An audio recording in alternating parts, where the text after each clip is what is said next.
Bem-vindos de volta, alunos da primeira série do ensino médio. Estamos aqui de novo, né, para falar aí com vocês, com gestores, diretores e todo mundo para mais uma aula de sociologia. Estou aqui eu, Fabiana, e a Jennifer aqui ao meu lado, apenas maravilhosa. Boa tarde, pessoal, alunos, professores, gestores, pais. Nós estávamos com saudade, não é, Fabi? Tem algumas semanas aí que nós não falamos com vocês por causa de uma programação diferente, recuperação. E agora nós estamos retomando o nosso terceiro bimestre. Nós temos, por causa dessas atividades anteriores, uma forma, né, de dar os conteúdos do terceiro bimestre que vamos precisar de um pouco de tempo para voltarmos para a sincronia das aulas de vocês. Mas esse processo ele vai ser já já colocado em alinhamento novamente. Hoje, a nossa aula vai ser sobre um tema que é fundamental na vida da gente. A cultura, unidade na diferença, e a nossa habilidade, que eu coloquei na tela para vocês verem, é reconhecer que a unidade entre todos os seres humanos é o fato de que o homem é um ser cultural. E aí, gente, tem uma beleza, né, nessa relação com a questão da cultura, porque nós temos visto, né, nas aulas anteriores, as questões relativas à socialização, que é a maneira que nós aprendemos os conjuntos de regras, de valores, de costumes, da língua, né, que nós aprendemos na nossa socialização primária com a família e as socializações secundárias na escola, no trabalho, na igreja, no bairro, entre os amigos, nas redes sociais e em todos os momentos da nossa vida em que nós estamos aprendendo alguma coisa, nós estamos sendo socializados. E esses aprendizados, né? E esses aprendizados que nós somos educados, que nós simbolizamos o mundo. E o que é simbolizar o mundo? Simbolizar é dar significado aos códigos, aos signos que fazem parte da humanidade ao longo de toda uma história. Então, é fantástico perceber que os seres humanos possuem algumas diferenças dos animais. E são essas diferenças que nós vamos pensar juntos, né? Então, para começar a nossa sensibilização, nós vamos fazer uma pergunta para vocês. E vamos dar 1 minuto para vocês responderem. Todo ser humano é igual? O que vocês acham que diferencia um ser humano de outros seres humanos? Vocês têm 1 minuto para responder essa pergunta.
Gente, eu adoro ver o chat com vocês. Eles são muito maravilhosos. Então, vamos lá, Jennifer. O que eles colocaram pra gente? Então, vocês ali escreveram várias coisas parecidas, então eu vou botar aqui num blocão geral, tá? Então, falaram sobre cultura, identidade, personalidade, costume, gostos, socialização, a forma de pensar, as crenças, defeitos e qualidades e contextos e experiências. Maravilhosos, gente. Olha, vocês foram no cerne da questão, porque justamente nós temos discutido as questões relativas à construção da nossa identidade, à construção da nossa personalidade, as nossas experiências, os nossos gostos, a maneira que o indivíduo se relaciona com as pessoas ao seu redor e os contextos em que nós vivemos. E aí nós pensamos, os seres humanos se diferenciam dos animais, mas dos outros animais, né? Os seres humanos, nós somos animais e nos diferenciamos desses outros animais. E qual é a diferença fundamental entre os seres humanos e os outros animais? Eu coloquei aí no slide para vocês que os seres humanos, assim como os outros, vários outros animais, eles conseguem viver em grupo. Ou seja, não é o fato de nós vivermos juntos, em agregados, em sociedade, que nos diferencia dos outros animais. Outro aspecto que os animais humanos possuem, e os outros animais também, é um tipo de comunicação, né? Outros animais também criam maneiras de se comunicar. Nós também temos uma pequena socialização que alguns animais produzem, um pequeno período de aprendizados. Mas, olhando aí essas duas fotos, né, essas imagens, né, dos chimpanzés e de um passarinho, nós sabemos que a maneira que esses animais se organizam, eles se organizam tendo em vista o seu instinto, enquanto os seres humanos se unem e se diferenciam por sua capacidade de produzir cultura. Então, enquanto os animais humanos eles extrapolam as questões relativas à sobrevivência e transformam profundamente a sua realidade e a sua vida em grupo, escolham um animal. Escolhe um animal aí, Fabi. Eu sou muito tendenciosa, eu sempre vou escolher gato, entendeu? Um gato, um gatinho. Beleza. Vejam o gato. O gato, há 500 anos atrás e o gato hoje, eles mudaram muito. Pra caramba, né? Se a gente for comparar, né, um animal selvagem, um animal domesticado, até o cachorro. A diferença é absurda. Tirando o aspecto, né, que ele deixa de ser, quer dizer, ele é levado, né, mas essa experiência de sair do seu habitat selvagem para um lugar doméstico, foi uma escolha dele ou ele foi levado pelos seres humanos? Obviamente foi levado Ele pelos foi seres levado, humanos, né? e quando ele é levado, essa relação de mudança, ela é dada pelo instinto dele, né, pelas informações genéticas que estão presentes no seu DNA, ou eles produzem um novo tipo de cultura e educação em que é visível as transformações e a mudança do comportamento dos gatos. Não. Se nós percebermos a relação dos gatos, as reações instintivas que eles possuem, os cachorros, os cavalos, ao longo do tempo e em diferentes espaços geográficos, nós vamos perceber uma permanência da busca pela sobrevivência. Eu acho que um exemplo também que é legal a gente colocar é que, por exemplo, se a gente pensa nos nossos animais domésticos, não são eles que criam as rotinas, né? Sim. Eles sempre vão imitar as rotinas que nós criamos. Então, quando a gente fala assim, ai, porque meu cachorro acorda todo dia comigo, na verdade é porque ele está imitando e ele está querendo ali viver a sua vida, ele está te imitando. Então, sempre os animais, eles têm ali, óbvio, certos traços que diferenciam eles, né? Aparência, tudo mais. Mas, ao mesmo tempo, eles não conseguem produzir essas questões culturais, né? Produzir esses costumes. Tudo o que eles fazem é por instinto ou mímica, né? Mímica, que a gente fala, é assim, ele tenta entrar dentro de uma organização que ele está sendo colocado, mas ele não consegue criar, né, a partir dali. Sim. Vamos pensar, por exemplo, o cavalo, né? Qual é a alimentação dele? Né? Ele tem um agrupamento de alimentos, mas esses animais eles possuem uma organização biológica que permite a digestão de determinados grupos de alimentos e outros não. Se nós pensarmos a diversidade da alimentação humana, nós conseguimos perceber aí uma diferença fundamental que os seres humanos eles transformam constantemente, a partir da sua história, do seu espaço geográfico, do tempo, da cultura, das suas simbologias, a sua alimentação. Os homens das cavernas, os seres humanos que viviam no período paleolítico, neolítico, esses humanos, eles se alimentavam de uma determinada maneira. Nós ainda comemos alimentação, temos a nossa alimentação de carne crua? Não. nós inventamos, nós, através da experiência cultural, descobrimos o fogo e utilizamos essa ferramenta, essa tecnologia para desenvolver uma alimentação que foi fundamental para, inclusive, desenvolver outras capacidades cognitivas, cerebrais, biológicas, que é diferente dos outros animais. Então, a descoberta do fogo produziu uma grande transformação. Outra grande descoberta dentro da cultura humana é da agricultura. Quando nós deixamos de sermos nômades e passamos a morarmos em um determinado espaço e a construir uma comunidade, a nossa relação com a vida, com a natureza, com o trabalho e com a construção de conhecimento, todas as relações sociais mudaram.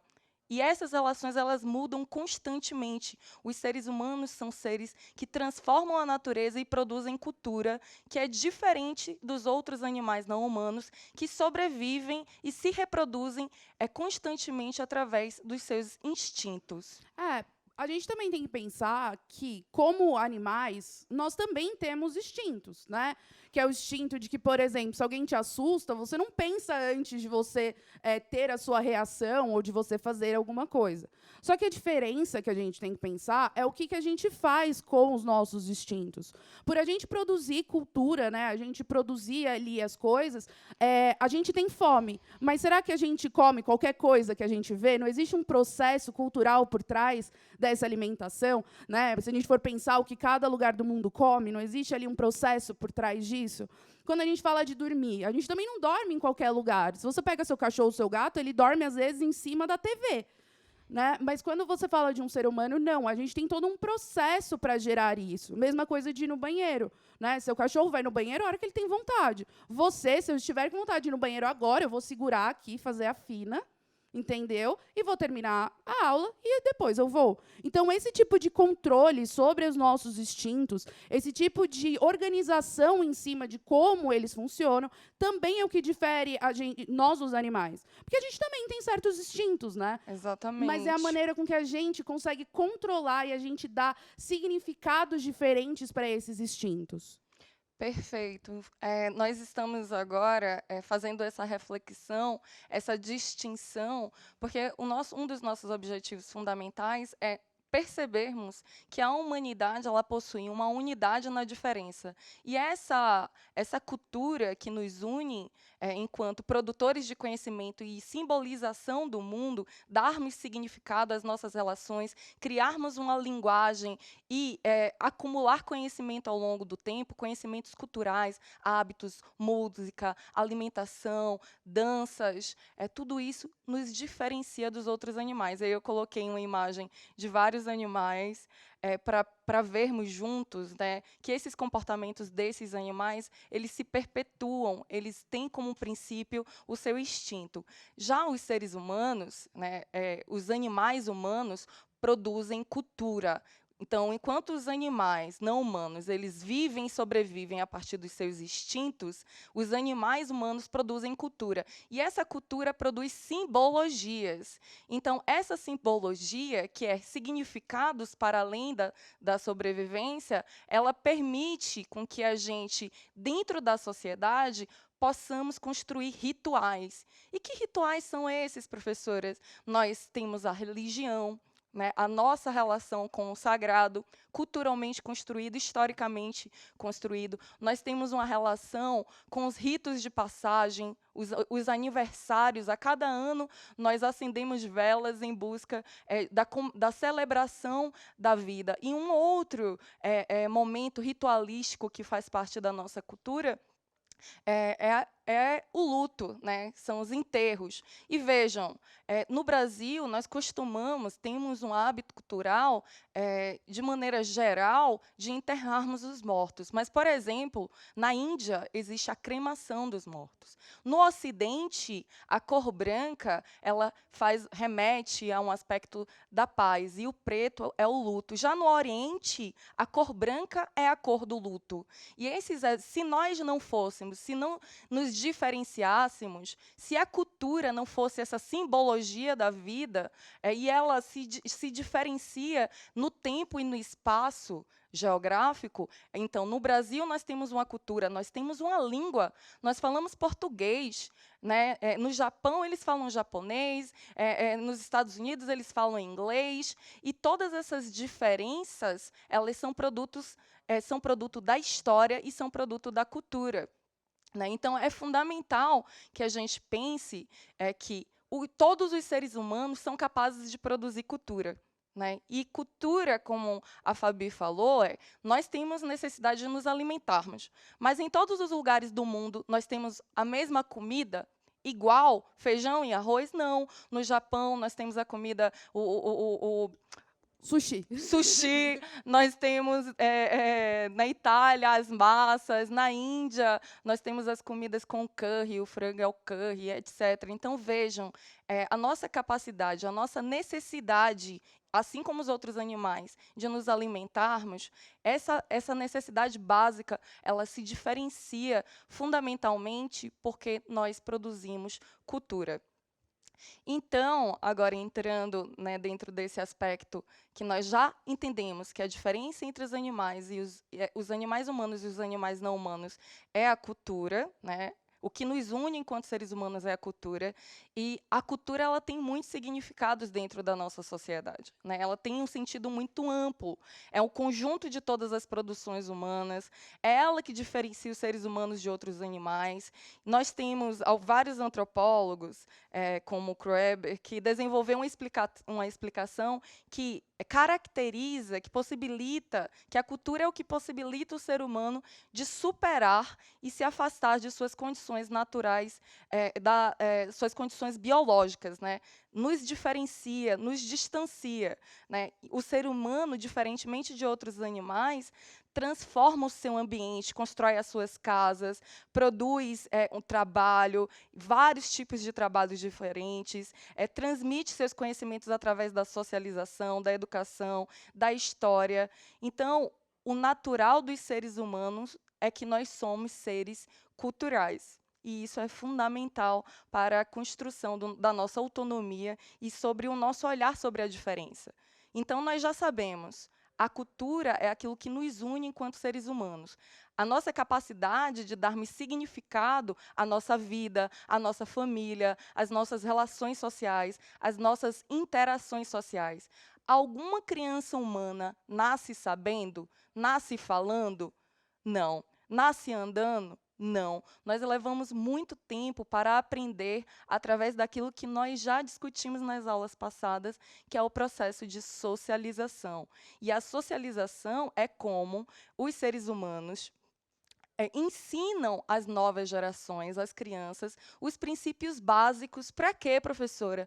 Princípios básicos para vivermos juntos, dentro da nossa cultura e dentro da nossa sociedade.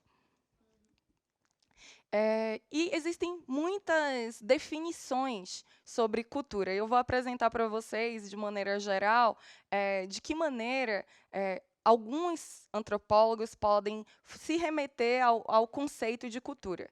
Então, nós podemos pensar a cultura dentro de um âmbito mais universal. É um modo global de que todos os seres humanos são unidos por um conjunto de símbolos, de códigos, de linguagens, de sentidos e significados, como a nossa identidade, o nosso nome, a nossa língua.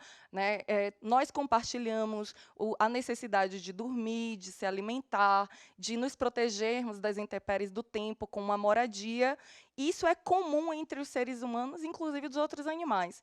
Mas a forma que nós moramos, a arquitetura dos lugares, aquilo que nós comemos, a arte que nós produzimos, se diferencia. Então, a cultura também é um legado social que o indivíduo, né, adquire ao longo do tempo. Também a cultura é um modo de pensar, de sentir e de acreditar. A gente pensa que a gente sente e acredita nas coisas por conta própria, mas nós somos bombardeados por um conjunto de informações culturais desde o momento que nós nascemos.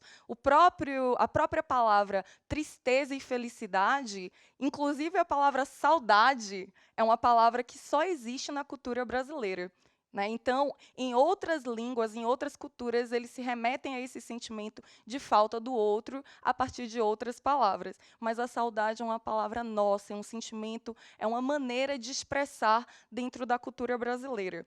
A abstração do comportamento, né? Então, nós não estamos o tempo inteiro pensando aqui, olha, será, como é que é ficar em pé? Né? Como é a língua portuguesa? Nós vamos, através da nossa subjetividade, construindo uma normalização, uma naturalização sobre esses comportamentos que são próprios da nossa cultura.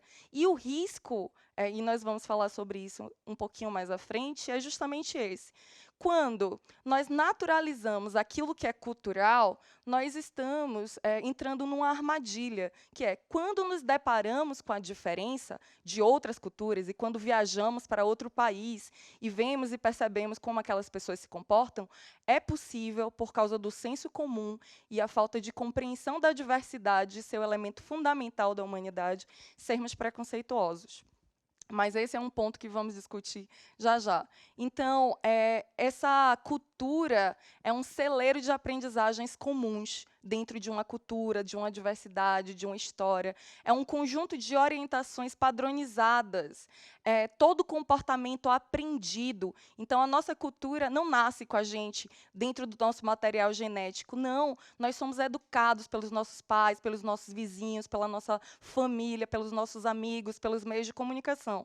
E também é um conjunto de técnicas para se ajustar tanto ao ambiente externo como às relações entre outros. Então, a cultura é um precipitado da história. Ela é produzida, ela é construída e ela é transmitida de geração a geração através das diferentes formas de educação que nós estamos envolvidos.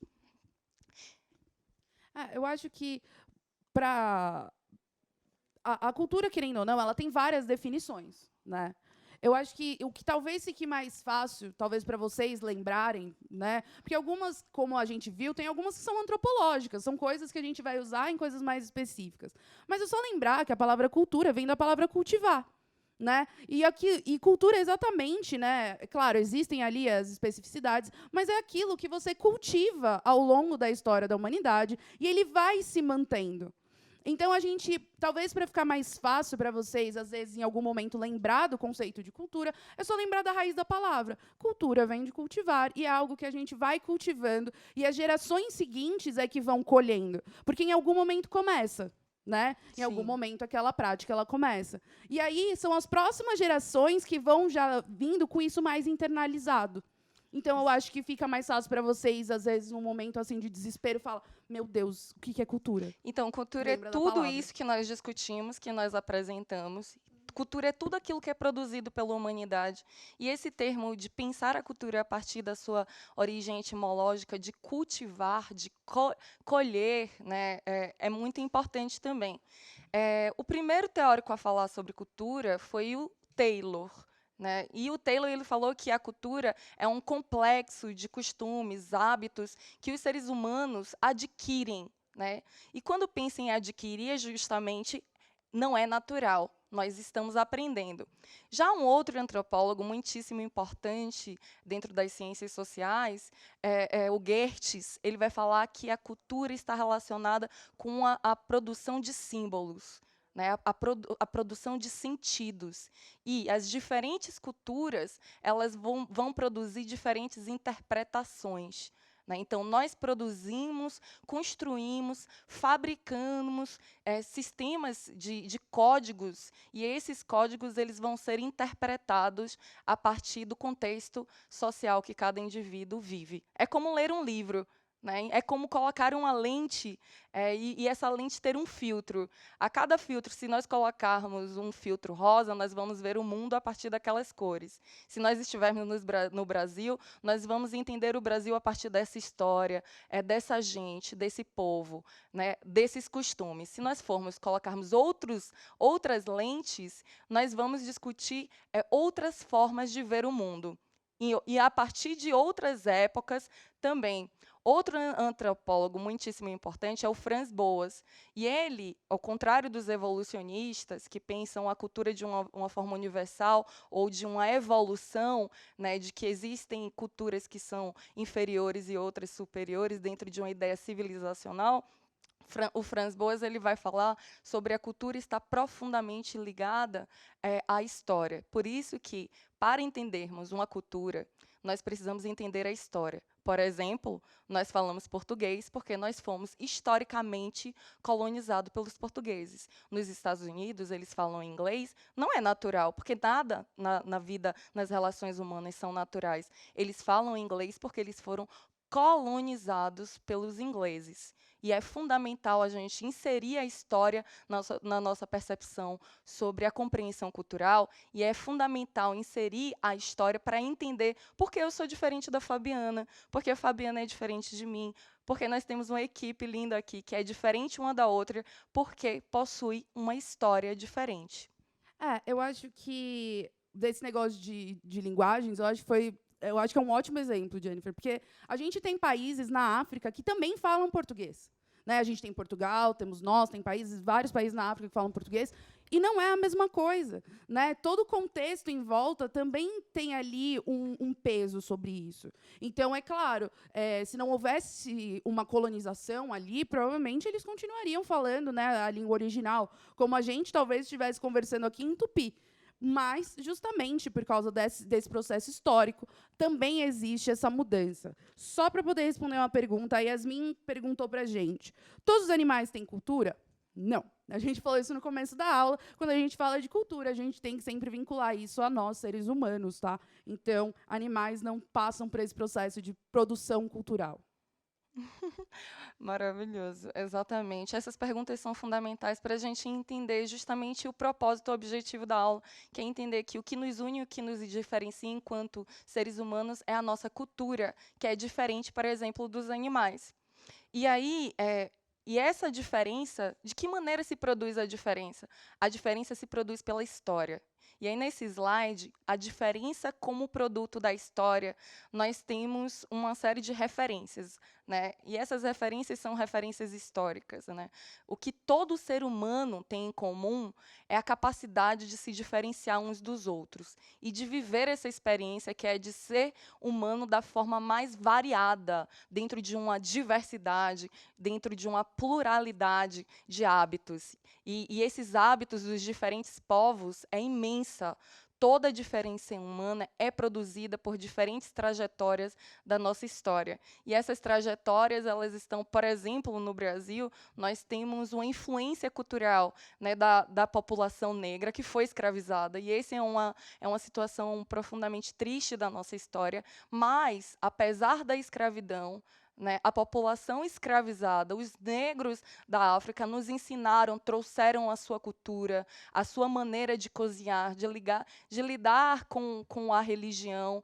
E nós temos, dentro da nossa diversidade brasileira e dentro da nossa cultura, esses elementos. Assim como nós temos os elementos culturais de Portugal e das comunidades dos povos, dos diferentes povos indígenas que nós temos no Brasil. Inclusive, um dos nossos hábitos culturais mais frequentes e cotidianos é o hábito de tomar banho, e é uma herança cultural dos indígenas. Em outros lugares do mundo, por não ter essa referência indígena, eles, por exemplo, usam perfume, como é o caso da França, nos momentos frios, e é um hábito cultural.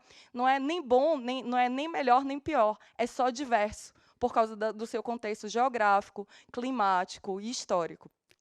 Eu só tenho umas dúvidas aqui no chat, só para a gente amarrar isso. O que acontece? Primeiro, que teve uma dúvida aqui, aí eu vou até falar para o Antônio sobre isso. Porque, gente, Portugal fica na Europa, a África é um continente, e o Brasil fica em outro continente, tá? Então, voltando para as aulas de geografia aí, por favor, vou avisar o Antônio. Por sinal que vocês estão precisando de uma revisão. Outra coisa. Vocês colocaram aqui, o golfinho de lugares diferentes tem costumes diferentes. Por causa que, às vezes, um animal de um lugar é diferente de outro.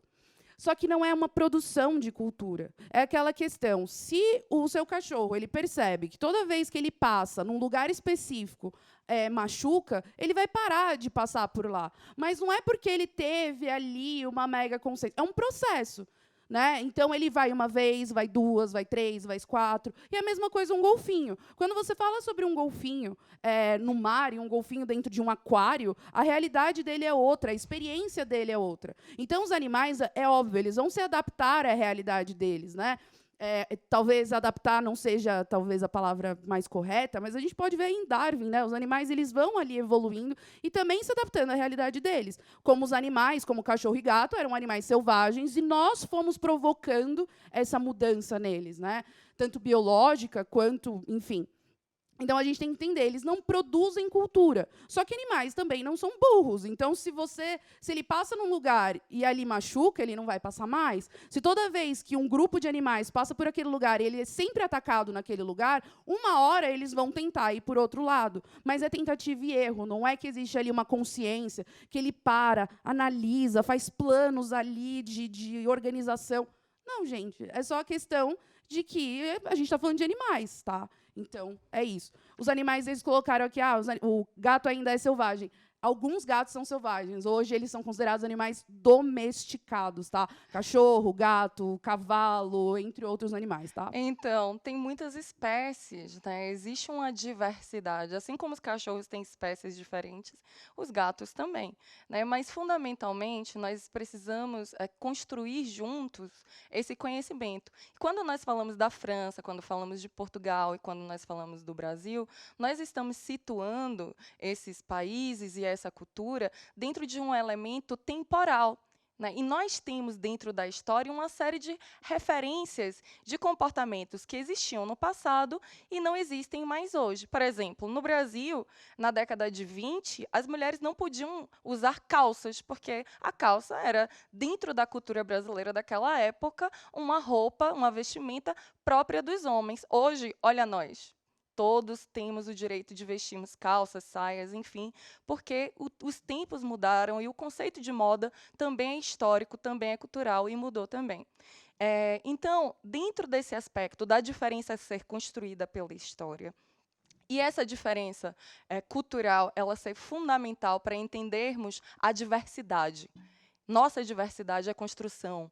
Nossa identidade, ela é um processo construído ao longo do tempo em diferentes espaços geográficos. Nós temos uma diversidade de músicas, de alimentos, de forma de nos relacionarmos, de nos organizarmos politicamente. Então, a cultura é uma construção histórica e social. Ela é histórica, como nós falamos, porque, a depender do momento, ela vai existir a partir dos referenciais de guerras, de uniões, da construção do Estado, das maneiras em que os seres humanos se organizam, a moral vigente, a religião, tudo é produto da história. E por que nós falamos que é uma construção? Porque, para ser cultural, passa pelas nossas mãos para que seja transformada. Então, essa história varia de uma época para outra, então ela precisa ser situada no tempo. E aí o professor falou assim: ô professora, você falou que os franceses não tomam banho? Na Idade Média isso era muito mais comum, você tem razão. Né? Mas nós estamos fazendo um conjunto de referências para sabermos que a história de cada lugar, a presença ou ausência, por exemplo, de água, permite com que as pessoas tenham novos hábitos e costumes. E é social porque toda cultura é compartilhada por um grupo. Jennifer, tem uma pergunta aqui maravilhosa sobre construção cultural, sobre a construção, né? Que o Kelvin, ele pergunta assim: se parte da história mudasse, a cultura teria 70% do que é hoje? Nossa, que pergunta interessante. Essa pergunta é uma grande incógnita, porque... É uma pergunta meio que sem resposta, porque existiram eventos históricos que tiveram impactos maiores. Né? Eventos que tiveram impactos maiores para países específicos, eventos históricos que tiveram um impacto maior para o mundo em geral, mas existem eventos históricos que também têm ali a sua relevância, mas não tiveram impactos tão profundos. Então, depende muito de qual evento a gente está falando, né? Por exemplo, se nós não tivéssemos tido a experiência de 300 anos de escravidão, se nós não tivéssemos passado por um processo de assassinatos, de tortura e de inferiorização da população negra? Será que nós teríamos o preconceito que nós temos hoje? Certamente não, porque se nós tivéssemos sido tratados como iguais, como seres humanos, nós não produziríamos essa herança de um comportamento discriminatório e preconceituoso. Então, a história, ela reflete muito da maneira como nós nos comportamos culturalmente hoje. E aqui nesse slide, é só reforçar que nós temos dentro da cultura um elemento que nos une, que é essa maneira de nos organizarmos, de vivermos juntos, de nos vestir, de trabalhar, de construir família, de produzir interações, de construir leis, mas, como nós falamos, apesar de ser comum, em cada lugar é diferente. Né? Então, eu coloquei vários exemplos, né, da gastronomia, que um desses pratos é muito comum no Brasil, o feijão e o arroz. Mas outros, o acarajé é uma influência africana, a pizza ela é uma influência italiana, chinesa também, e a comida japonesa ela tem outras influências, mas estão presentes na nossa interação cultural porque nós vivemos em um mundo globalizado. O desenvolvimento das tecnologias de transporte e de comunicação permite um grande fluxo de mercadorias e um grande fluxo de informações, e também nós aprendemos com as outras culturas e nos tornamos muito mais misturados do que antes. Né? Então, outros aspectos da cultura e da diversidade são essas diversidades religiosas. Nós temos o cristianismo, nós temos nas comunidades indígenas o xamanismo, nós temos o candomblé, nós temos o budismo. Vejam, nós temos todas essas referências religiosas que têm a sua história e sua origem em outros lugares, e isso é muito importante. Outro aspecto dessa grande diversidade cultural que nós temos são as arquiteturas. E vejam que, a depender do clima, por exemplo, as pessoas podem viver num iglu ou podem viver numa cabana, elas podem ter o Taj Mahal, que é uma grande referência cultural da Índia, e nós temos também construções que se referem às comunidades e várias comunidades no Brasil. Então, essa diversidade mundial e essa diversidade regional, ela está relacionada à maneira em que a história se desenvolve ao longo do tempo. E eu gostaria de fazer uma pergunta para vocês. Deixa eu só fazer 2 perguntas que já estão no chat. Fale. Uma professora perguntou uma coisa maravilhosa. A professora Bruna, ela perguntou, será que a pandemia atual pode alterar os aspectos da cultura atual? Pode, já está mudando. Né? A gente está indo ali para um ambiente virtual, as nossas relações estão se modificando, a maneira com que a gente interage com as pessoas está se modificando. E eu acho isso super válido. E só um exemplo do que você falou das construções, eu adoro assistir programa de reforma, que eu sou dessas, eu gosto de assistir programas aleatórios. Se você vê, por exemplo, programa de reforma nos Estados Unidos, gente, a casa deles é construída de madeira, eles falam que vão destruir uma parede, eles só empurram a parede. Entendeu? Pensa aqui, que a gente faz tudo de tijolo. Então, cada lugar, por mais que, vamos dizer assim, esteticamente as casas sejam parecidas, a maneira com que a gente entende a construção é diferente. Como, por exemplo, no Japão, a construção é muito voltada para ser resistente a terremotos. A gente não tem terremoto, então por que a gente vai se preocupar com isso? E justamente o Japão, por ter essa preocupação, está ali no meio do círculo de fogo, todas as construções são pensadas para um caso de terremoto. Fantástico, exatamente. Essa diferença cultural, em relação aos aspectos geográficos, influenciam na maneira em que essas culturas vão se expressar. Né? Inclusive, por exemplo, na Europa, como é muito frio, as casas têm um revertimento, as espessuras das paredes, é tudo pensado para o clima e para a geografia do lugar, assim como o terremoto no Japão. O professor Tiago, ele fez uma contribuição muito importante aqui. Ele disse: a cultura ela pode ser modificada ou mantida, conforme as experiências históricas de cada lugar, principalmente em um mundo globalizado de hoje. Exatamente, Tiago. Obrigada pela colaboração. Agora eu vou fazer uma pergunta e depois vocês avaliam o que vocês acharam da aula também. Se nada na cultura é natural, tudo é construção social, por que então os seres humanos tornam-se tão preconceituosos? podem responder no seu tempo e aproveitem para avaliar a aula e dizer o que vocês acharam de pensarmos juntos sobre a cultura. Não é, Fabi? Exatamente. E a gente sempre agradece vocês aqui, né, com a gente. É sempre um prazer.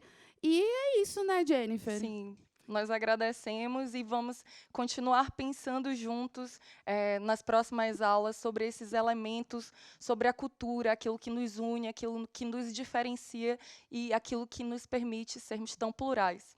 Obrigada, pessoal. Avalie aí a aula. Tchau, gente. Beijo, Bruna.